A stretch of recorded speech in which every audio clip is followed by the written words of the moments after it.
Hi, I'm Chris Wade. I'm a consultant speech and language therapist, and today I'm going to talk about managing behaviour, emotions, and transitions with children with special educational needs. For some reason, whenever I run a webinar, I always end up introducing myself twice.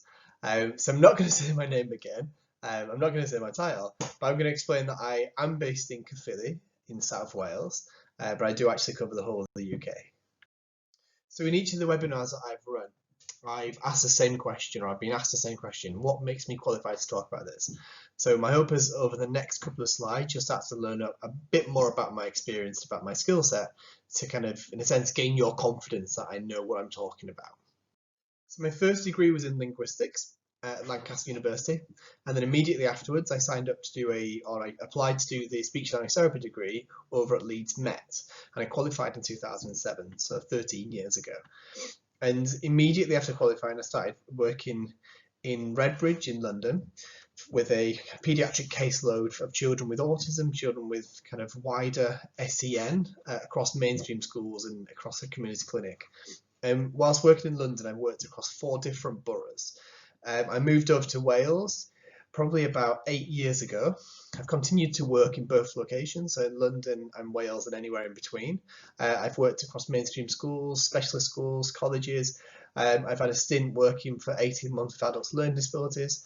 I also was a consultant for a independent, secure mental health setting. In addition to that, I've worked quite a lot abroad. So I've worked with families across the Middle East, so in Qatar, in Kuwait, in Dubai, Abu Dhabi. I've also worked in Moscow, I've worked in Switzerland, I've worked in India, and the last place I went was Nigeria. So I went to Abuja in Nigeria to work with a particular family. In today's webinar, I'm going to cover 3 different topics which are interlinked. I'm going to look at behaviour, I'm going to look at emotions, and then finally transitions. Now, as a speech therapist who works as part of a multidisciplinary team, including working with clinical and educational psychologists and psychiatrists, I appreciate that all behaviours are a form of communication. And when we look at a behaviour as a team, we tend to look at what's known as the ABCs. So A is antecedent, and that's just what's just happened before the behaviour. B is the behaviour itself, and that's kind of looking at the behaviour in detail, so objectively describing what happened. So not just Chris acted out, but Chris kicked the car or Chris slammed the door.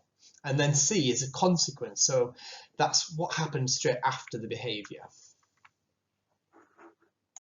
As I was training to be a speech therapist, I worked as a community support worker or carer for a large charity that was based over in Ireland. And the role that I had was across 2 different settings in supported living. And in one of the settings, I was there on a very regular basis, and that was with 3 individuals. And we're going to call one of the individuals Johnny. Johnny was 43, and when I first started working into the house, Johnny was he was probably as tall as a Coke vending machine. He was quite large, so quite broad. And his main thing, so the thing that really kind of motivated him, was to sit in front of the television in the lounge, and he had his box of kind of toys that he interacted with. And one of them was Tigger. And what I noticed very, very quickly is that as soon as I turned up on my first shift, I was starting to walk towards the lounge because I can hear hear some sound coming from the television. So I thought, oh, I'm going to have a look at what's happening in the lounge. And I was immediately told by the on-call staff member there that, okay, that's Johnny's room. We don't really go into Johnny's room because of what he does. And I was like, okay, what does Johnny do? And it turns out Johnny had been there for a good 2 to 3 years. And he really liked to sit on his couch, which is to the right. As you walked in the room, it's on the right. And if anyone sat on the couch opposite, on the left, which is a good kind of 2 to 3 meters away, Johnny would kind of stand up, walk over, and then slap that person or kick that person as hard as he could, smile, and then go back and sit back in his chair. And what you found was that, in a sense, people started to avoid going into that room. So if we think about this, the ABCs, the antecedent was an adult walked into the room where Johnny sat. The behaviour is Johnny stood up, he's walked over to the adult, and he's either attempted or been successful in kicking or slapping them. And then the consequence is the adult leaves the room. So Johnny's learnt this kind of behaviour cycle that in order for me to have my own space and watch what I want to watch, or to ensure that the other people in the house that live there don't join my space, this is what I have to do. As a new staff member, I knew my role was, in a sense, I was new to the job, I was new to the house, I was new to the team, and I was new to the people that lived there. And I knew that my role was, in a sense, not to kind of upset the apple cart, not to cause disruption. But I listened and I thought, wait a second, this can't be right. So Johnny, yeah, I get Johnny wants his own space, and everyone wants their own personal space, but I didn't understand that by avoiding the room, we're just making the situation more and more challenging, because it meant that not only did kind of the staff in a sense fearful of going into that room, but also the other gentlemen that lived in the house. And for me, it didn't really feel that fair. So I'm studying speech therapy at the time, and I'm thinking, okay, so Johnny doesn't communicate. We know he's got a diagnosis of a severe learning disability. We know that he has a diagnosis of autism. We know that he doesn't have any formal or functional means of communicating. And I thought, right, okay, so I'm going to be brave. And I spent the next kind of 4 to 6 months edging my way into that room. And we're talking kind of a centimetre at a time. And then the first couple of times I'm kind of edging into the room and he's kind of looking at me, and you could see he was thinking, okay, right, here's a new target. I have to make sure that this target leaves the room.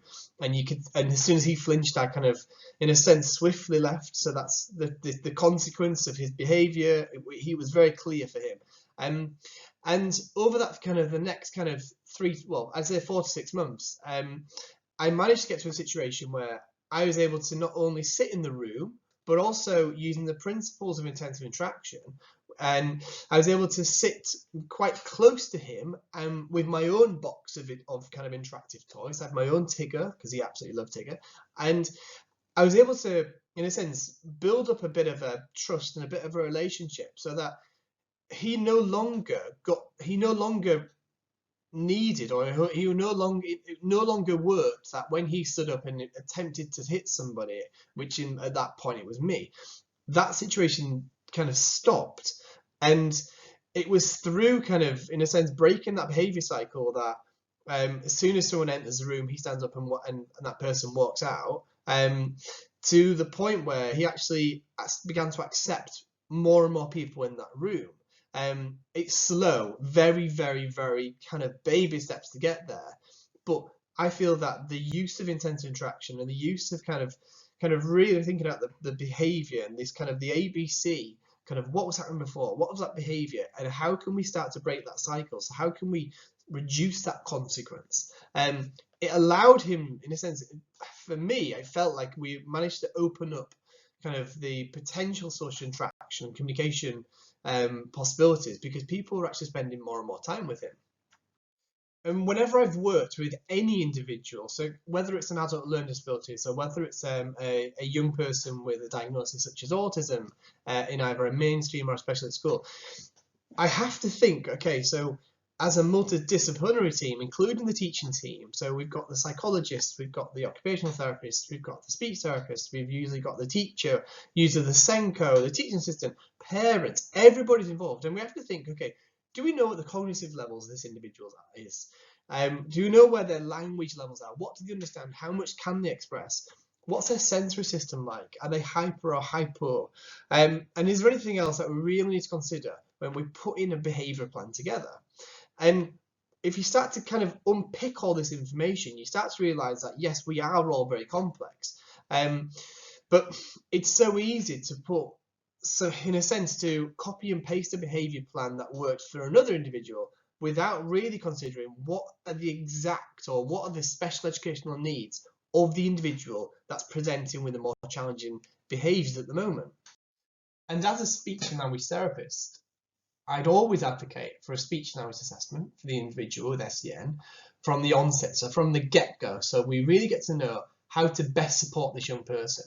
And unfortunately, more often than not, that child or young person will have either been known to speech and language therapy in the past, or they may not have been referred, but the likelihood is at this stage they've already been discharged. And what's really important, I feel, to consider is that in a sense, it's important to consider that just because they're not currently known to speech therapy, it doesn't mean that they do not have an underlying communication impairment that needs to be explored. And therefore, the likelihood is that we need to really kind of unpick where this individual's communication skills are. So as a speech therapist assessing children, I see my role as being a bit of a detective, like the image of Pikachu. And sorry, my son's obsessed with Pokemon at the moment. So as part of that, I ask a lot of questions, and these questions will be to people that are familiar. So I'll be using questionnaires, but I'll be using kind of specific questions that I've learned through multidisciplinary work and through the work in kind of the CAMS work that I've done in the past. So we're asking lots of questions, and these questions will range from birth all the way up to now, and real focusing on now, but really being able to, in terms of diagnostic work, unpick where the child's come to in order to get to where they are now. So I do love this picture, and I love this quote. So don't compare your child with another child. There's no comparison between the sun and the moon. Each one shines at its own time. However, whilst I totally agree with the principle of this wording, I think the fundamental reason I assess is to compare children directly with their peer group of typical developing peers, so that I can work out, as part of a multidisciplinary team around that child and around that family, what provision needs to be put in place in order for the child to meet their potential and smash through the kind of the diagnostic label ceiling that's been put on them. And therefore, as a parent or a carer of an individual who has SEN, some of the questions that you might be asked might be kind of, and this will most likely be from either a speech therapist or a psychologist. So it might be kind of, how was the birth? Were there any complications? Did the individual pass their newborn hearing assessment or the other kind of reflex assessments? How soon were you discharged, and did you end up going back into hospital? And then looking at the developmental milestones, because we've got kind of evidence and research has shown us kind of where children would typically be at certain age groups. So we'll be looking at what age did they sit up? When did they crawl? Did they crawl? Some children shuffle, some children don't crawl. When did they walk, aided and then unaided? And then from a speech therapy perspective, when were their first words? And then also, I'm really interested in what were their first words. I know there's lots of kind of different avenues in terms of looking at what first words were, what the child's first words were. As I specialise in kind of social communication disorders, I actually find that the children that I'm working with, their first words typically are around the objects that they're interested in, not around the people that are around them. Whereas children that don't have social communication disorders will typically, their first words will be around the people that are around them. So mummy, daddy, and or names of siblings, for example. And then I'd want to know kind of, how did that child play? And how do they play at the moment? Are there any difficult behaviours? Because obviously we're thinking about behaviour, and thinking about the ABC around that as well at the same time. And then thinking, right, so from a communication perspective, where is this child's functional communication skills? How do you know, as a caregiver or as a parent or someone in school, how do you know what they want? Do they gesture towards things? Do they take you to things? Do they indicate with their eyes what they want? Or do they just grab for things? Do they point at things? And then when you're out and about, or you see something that you might find as interesting, do they notice that thing? And do they try and get your attention or draw your attention to something? And do they comment on what they find interesting? So some children might just use their language to request things that are interesting, or use their communication skills to request things that they want, or get things that they want. But do they comment? Do they try and kind of create a shared connection? I'd also be looking at kind of for the more able, or the more kind of children that have more language. Do they have friends? Do they see friends outside of schools, or school friends outside of school? And then from a medical perspective, so these are kind of a short list of questions. You could really go on for hours in terms of the types of questions you could be asking. But from a medical perspective, what's their hearing like? What's their vision like? And are there any other medical complications? So my friends think, as a speech therapist, my friends work in finance, they work in IT, they work in marketing, and they think all I do is play with bubbles or play with toys all day. And I do. Um, I've got a PS4 in my room where I'm sat recording this, and that PS4 is used with an adolescent that I work with in order to work on functional social communication and social interaction skills. We use all the skills and all the tools available to us as speech therapists and as individuals working with children to really hone in on the child's interests. So an assessment doesn't typically look like an assessment. You'll typically be sent lots of questionnaires. There's one particular one that looks at, it's called the Children's Communication Checklist too, and that looks at particular communication styles, it looks at speech patterns, it looks at lots of different things. And that questionnaire will typically be sent to home and to school so you can compare the difference. Observation, so if I come to a school, I'll typically observe a child over a kind of one academic lesson, one transition from the academic lesson to the break time, throughout break, and then into the next academic lesson. And that's all part of the assessment. So it's looking at how that child's using their language skills, their communication skills. Are they just using it? Are they interacting with their peers? It's looking at absolutely everything. And in a sense, when you're only looking at one child, you unlike teachers who have to be, in a sense, kind of looking at everything and considering where all the children are at the same time. When you're sat watching one child in school, you really get to see what's happening. And I think sometimes you're one of the first to notice that because you've got the privilege to just focus on one and not be distracted by everything else. And then as a speech therapist, I use a range of formal assessments such as the preschool KELF or the KELF-5 or the BPVS, and informal assessments. And some of my informal assessments will actually get me just as much information. I guess the big difference between formal and informal is formal allows us to compare pretty directly with their peer group in terms of percentile ranks, in terms of scaled scores, and etc. etc.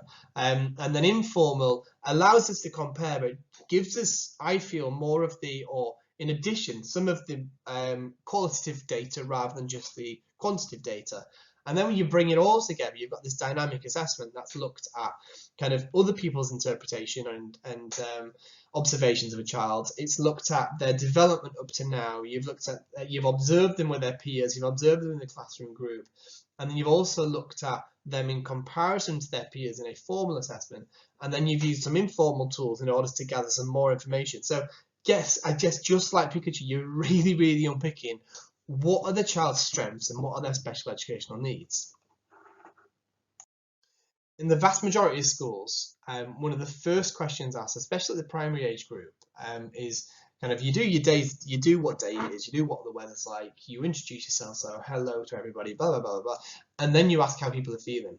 And if you think about it, a typical day for us as adults, and most likely as children, we go through an absolute plethora of emotions. And it all depends on who you've seen, where you are, what you did, whether you had a headache, etc., etc., etc. And so on a typical day, you'll go up and down and up and down and up and down. And in a sense, just like the image shows, you're kind of sat on your own personal emotional roller coaster.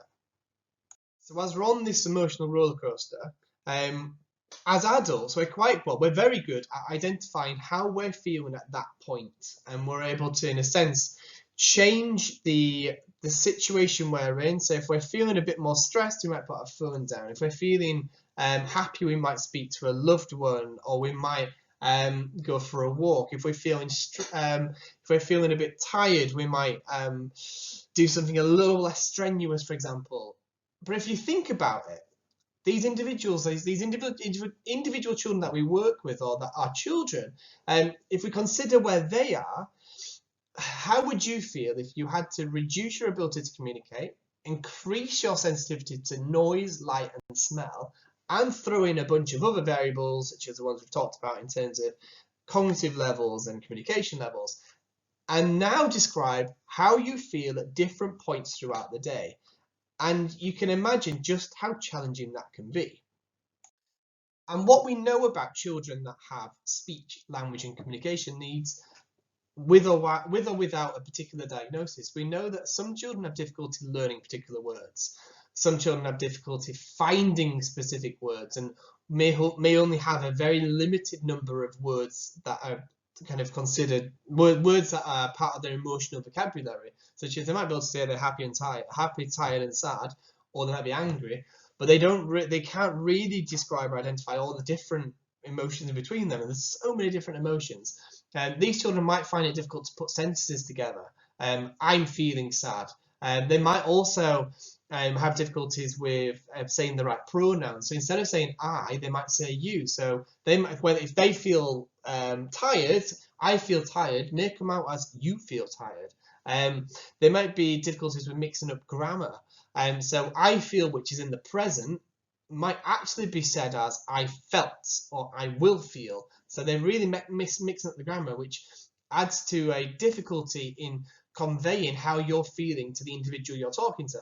And then if you add in any difficulty with identifying how you feel and identifying those physical features and linking the physical features of the heart, racing heart rate, the sweaty palms, the tenseness, and then not being able to identify exactly how you feel, you can imagine how challenging this can be. So now I'm going to talk about very quickly talk about a psychological theory called theory of mind.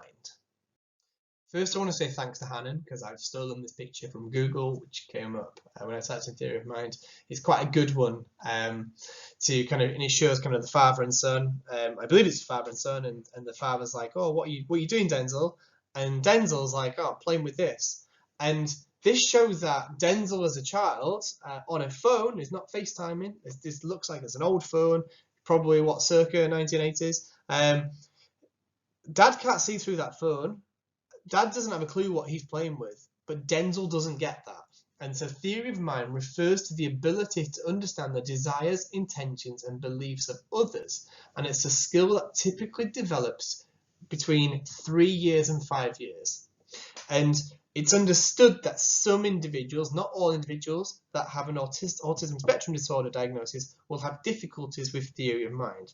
So in this particular picture, Denzel has I feel a difficulty in theory of mind because the word this refers to the train, and from Denzel's perspective, he feels that Dad can see the train because he can see the train, or he knows he's playing with the train because he knows he's playing with the train. Dad knows he's playing with the train because Denzel knows he's playing with the train, and that shows a very basic idea in terms of a difficulty with theory of mind. As another example, I'm currently working with an adolescent who absolutely loves Roblox. And in addition to that, he loves his iPad. And when his iPad stopped working and hence his ability to access and play Roblox was stopped, it felt like his whole world had ended. And he really couldn't appreciate that both myself and his mother, whilst we totally got how difficult it was for him that he couldn't access his iPad, how he couldn't access Roblox, he didn't understand that we had different priorities and we had different kind of from our perspective. We just didn't feel that he didn't get that. He couldn't appreciate that both his mother and anyone else around him didn't feel exactly the same way, and they didn't feel as kind of stressed and as upset about him not being able to access it. And it's because they have different priorities and with regards to how they use their time. And he considered that if other people didn't want to help him fix his iPad immediately, so taking time off work, and this was in the middle of lockdown where even taking time, where getting anything fixed would have been challenging. But he considered that if people didn't want to help him, then they clearly didn't like or love him. As you've probably noticed already, I think we're 24 minutes in, and it is very much a whistle-stop tour of the 3 main topics. What I'm going to cover next is transitions and how to help manage them for the young people that we work with.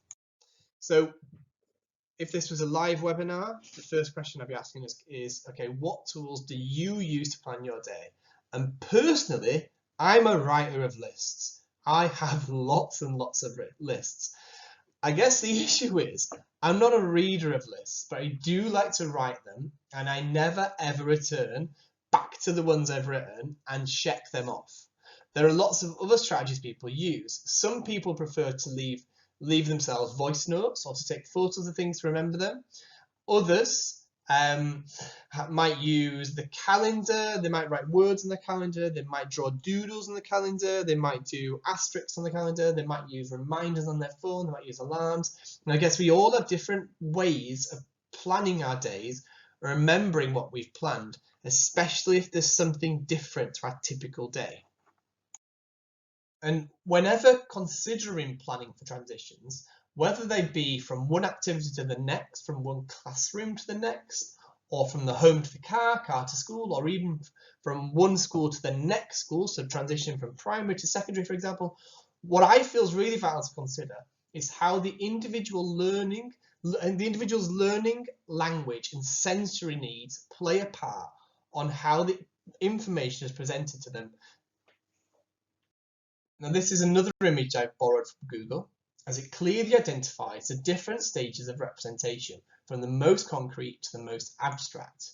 And when we're helping our learners with transitions, one of the things that's really vital is to consider what the best medium of explaining and reinforcing the explanation is to ensure it's accessible to them, not only when they're at their very best, but when they're potentially super stressed about the situation. So having explained that I work typically with individuals with autism spectrum disorders, and I say across the spectrum, so from non-verbal up to, I have a 65-year-old who is a clinical, child and adolescent psychiatrist, all of whom I'm working with from a therapy perspective. And these are the typical approaches that I'll use, or approaches that are typically in my toolbox. I might use a now and next board. So that now and next board or card will reflect the visual hierarchy in terms of where their skills are. And therefore I might have the two words. It might be first or now cinema, next home, or it might be now school, next car, and it might be the images, depends on where they are in terms of visual hierarchy. I might use an I'm working for board to support that transition. I might use a vertical timetable. And the vertical timetable in terms of what's on there will again reflect where that individual is in terms of the hierarchy of visuals, the visual representation hierarchy. I might write lists of single words or lists of short sentences. I might be using video clips to support their understanding of the transition, or I might be using a personalized social story. As I've already said, this is a short webinar, and it covered the three main areas of behaviour, emotions and transitions, with some kind of explanation and in the middle in terms of the role of the speech therapist. I want to say a huge thank you to my EHCP Limited for inviting me to present on this, and a bigger thank you to everyone that has listened to my passionate ramblings. I really hope you've taken away the key message, and for me the key message, that managing behaviour, emotions and transitions is an incredibly personal thing, and therefore when I say personal, it needs to reflect the strengths and special educational needs of the individual that you're working with. And in my humble opinion, this needs to be a team effort. It can't just be led by one individual. It needs to be part of a multidisciplinary team where possible, so we really get to know where the individual's strengths and needs are, so we can really tailor when we're looking at transitions, when we're looking at behaviour, when we're looking at emotions and how they use their how they describe their emotions. It needs to be very much a team approach. And as this was a pre-recorded webinar, we're going to be arranging a live Q&A in the future on the three main topics, and therefore I look forward to speaking to some of you in the future, where I can answer some of your questions, or hopefully answer some of your questions, and maybe go into more detail on particular strategies that we talked about today. If you've got any questions in the meantime, these are my details. Do feel free to contact me. I'm available, and as I do say, pretty much 24/7. I've got 4 kids, and therefore I may not answer as quickly as you hope, but I always get back to people. Okay, thank you again for your time, and take care.